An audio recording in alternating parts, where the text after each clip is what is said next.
Hey y'all, it's Britney Abrahams, and welcome to You Had Me at Black. Before I introduce this week's story, I wanted to remind you about our fellowship program. Our fellowship is an opportunity to join our team for 3 months and see firsthand what it's like to work on a podcast and really help to build our movement. We're starting off with a fellowship in social media and content marketing. And so if that sounds interesting to you, head to youhadmeatblack.com/fellow to learn more. Alrighty, let's get to this week's story. It comes from Bria, a different Bria than the one we heard from last week. This Bria had a crazy-ass teacher who just couldn't seem to learn how to speak to his black students. Here's what happened. I want you to breathe all this in, breathe all this in.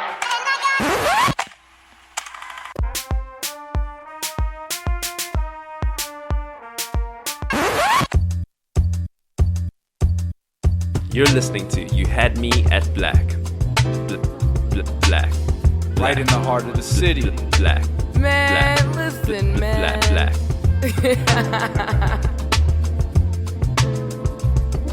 This is You Had Me at Black, and we live, baby. My story begins at the University of Washington in Seattle, Washington. And the University of Washington is a huge campus, over 20,000 students. The population is primarily white and Asian. And I am a black woman. I'm plus size. I'm on the short and stout side of the scale of black women's sizes. And I'm very Afrocentric. So when I'm walking on a primarily white or Asian campus, you know that I listen to Erykah Badu and Jill Scott just off of my look. Like, I'm always going to be the one with twists in my hair, a big afro, or huge Poetic Justice braids down my back, huge gold hoop earrings that I got from the hair store that was $1.99. Like, that's me all day from head to toe. And I'm coming from a historically black undergrad, an all black middle school, an all black high school, and an all black elementary school. So I'm in this white world, and I'm like, when you see another black person, what's up? Like, what's good? What's up? And where have you been? Because it is rare. It's a rare sighting to see a black person at the University of Washington. So in the grad acting program, they accept 6 every year.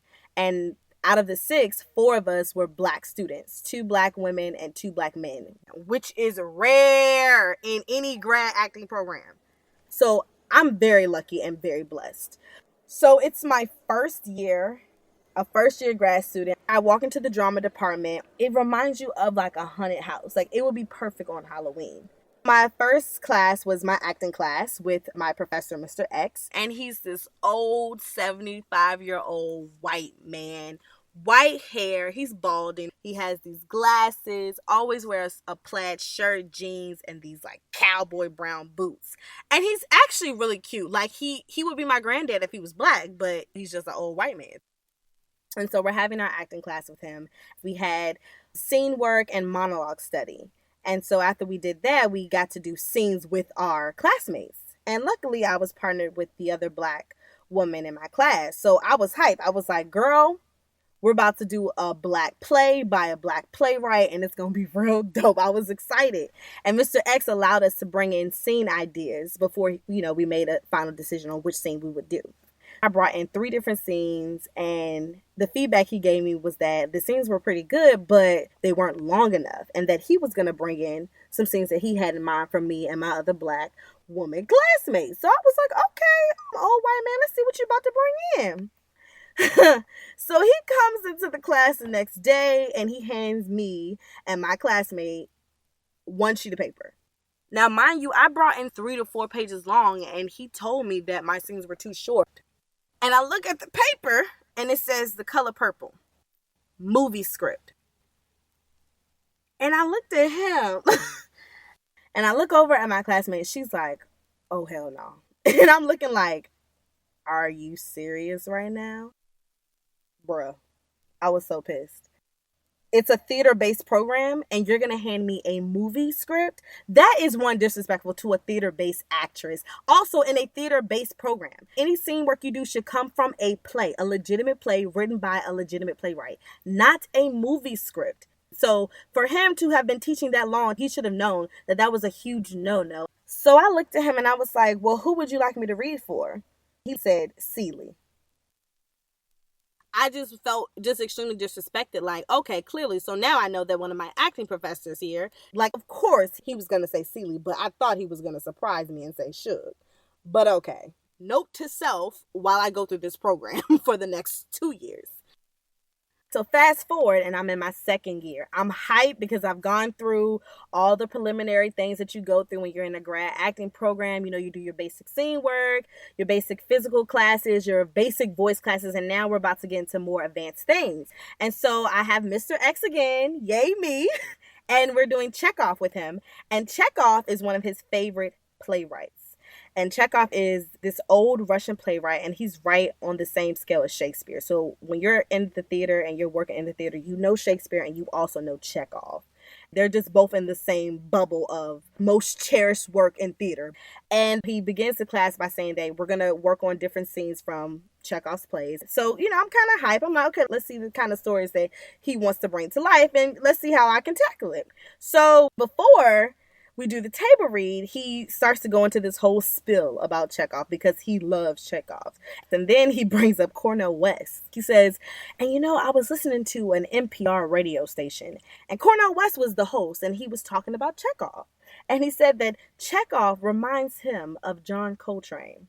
And then he looked around the room, and we were all like, okay, cool, like John Coltrane, Cornel West, yay. But I took a note, like it was like note to self. He's trying to get the black folks excited about Chekhov. And so we do a table read, and I'm one of the last ones to read. So I start reading, and he stops the whole thing. And I'm looking like, did I do something wrong? He takes a deep breath, and he looks at me and says, Bria, you don't have to read this white. And I was like, huh? Oh, okay. And he was like, yes, you don't have to read this white. Read this as you. I was just real confused. I didn't know what he meant by that because I was just reading it very slow, just trying to take in the character. I have no idea what he meant by reading this white. So I was like, okay. And I continued to read it the same way I had read it before. So then at the end of the table read, he proceeds to talk more about Chekhov and ends the conversation by saying, and to help you African Americans, you know, to help connect y'all into the story, I went to see a Chekhov show that had a black actress starring in it. And they didn't talk about her race, but she was just in the show and she was black and the production was really good. And I just kept repeating the 3 words that stood out to me, you African Americans. Because that was the first time he has ever specifically called on our group like that, and the way he said it. The room just got real still for me. And it was just only me and my thoughts, and anger started to boil from the bottom to the top and rise to my skin. My skin was crawling. I just felt so disrespected in that moment. I felt like my intelligence was being questioned. My analytical skills were being questioned just as an actress, and then an actress of color. Like, how dare you assume that I can't possibly understand the work of these people in this story or the work of this playwright because of my race? Like, how dare you just isolate the 4 black students in your class?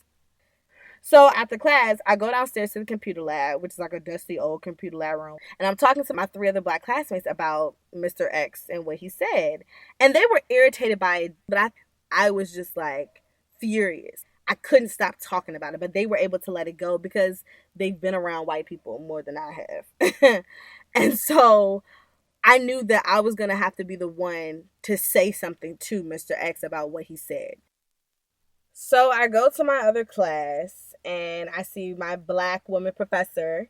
I smile at her because I know I have something to tell her. So at the end of class, I turn to her and I say, guess what happened today in Mr. X's class? And she looks at me, real calm, cool, and collected. What happened, Bria? And so I said, Mr. X said, you African Americans, as he was trying to pull us black folk into the story of Chekhov. He said that to us. She was listening to me. She was nodding her head. And she was being very diplomatic about it. And then she proceeds to say, well, you're going to have to teach him how to talk to you. What? Yes, you're going to have to teach them how to talk to you.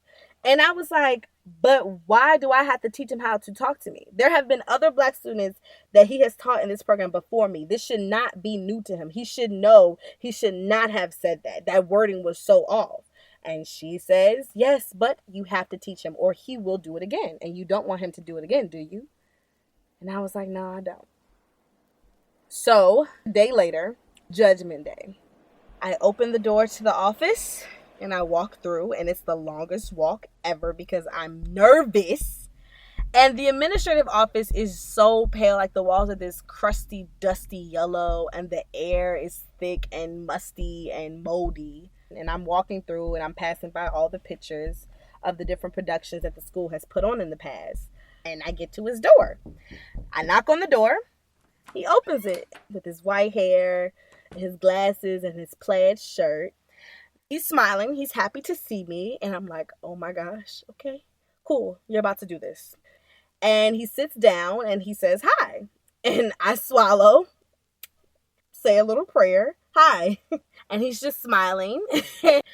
Yes, well, I just want to talk to you about something you said during the table reading that rubbed me the wrong way, along with some of my other classmates. And his eyes open a little more like, huh? And I was like, yeah, you're trying to get us excited about Chekhov, and you tell us a story about Cornel West, and you proceed to say, you African Americans, which is a very insensitive phrase to say. And it feels like you're isolating us, like we cannot possibly relate to Chekhov and his work because we're Black. His cheeks get really red, and then his eyes start to open. Oh my gosh, I'm so sorry. I did not know that. Really, thank you for bringing this to my attention. I'm really sorry. I don't know what I was thinking. Yes, I just wanted to bring that to your attention because I felt like you just assumed some things about us because we're all Black, but we are all different. And before you make an assumption, I think you should just ask us if we're connecting to the work before you proceed to think that we're not because of our race. And he was just like, oh my gosh, he just kept shaking his head. I'm so sorry, Bria. You're one of my favorites, really. And I'm glad to have you in my class. Thank you so much. I'm so sorry. And then he gives me a hug. And I walk out his office like shaking because that was the first time I ever had to tell a white person about themselves. And I'm thinking, oh, okay, I think that went well. Like, I think he got it. I felt good about it. And I felt like I could go back to his class and I could work and not have that baggage with me. So after I left his office, I went to speak with my Black classmates.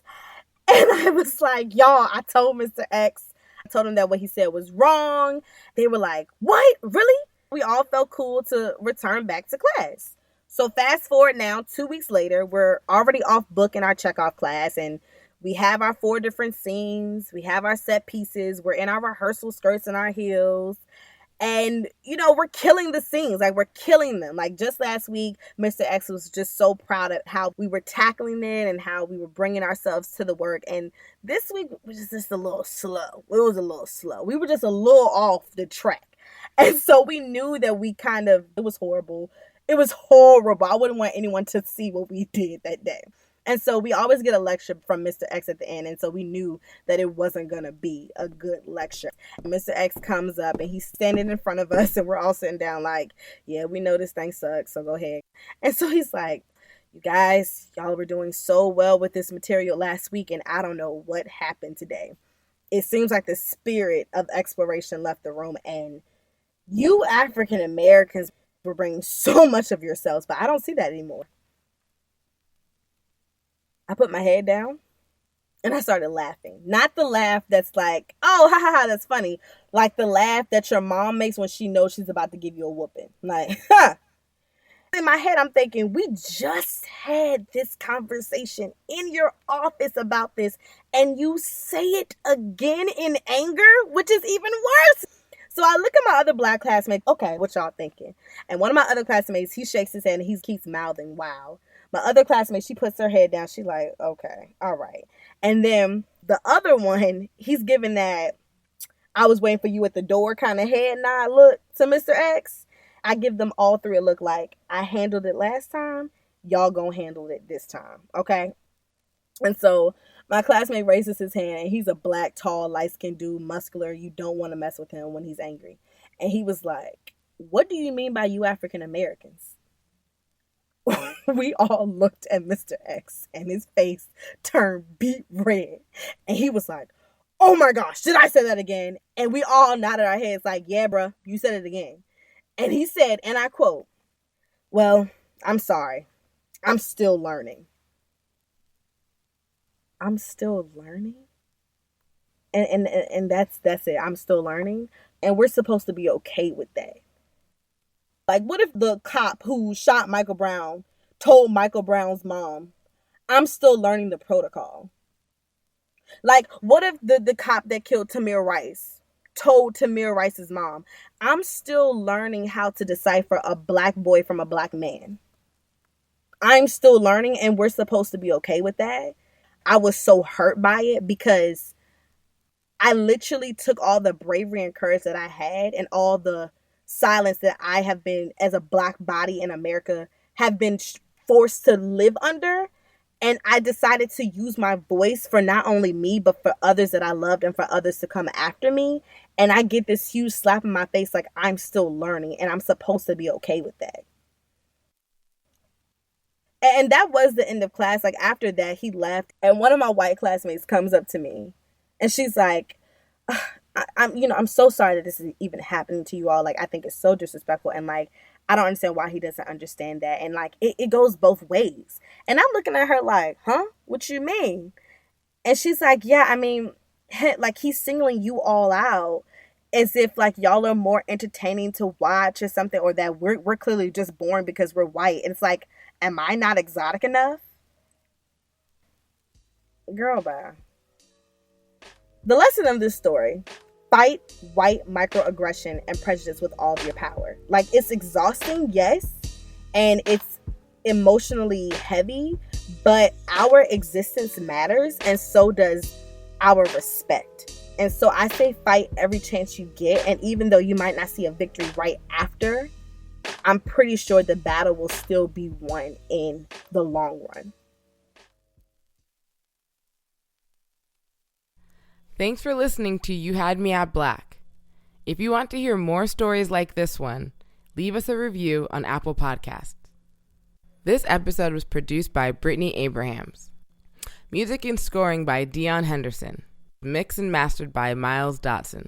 Make sure to join our email list so that you can get first dibs on tickets when we come to your city. Go to youhadmeatblack.com.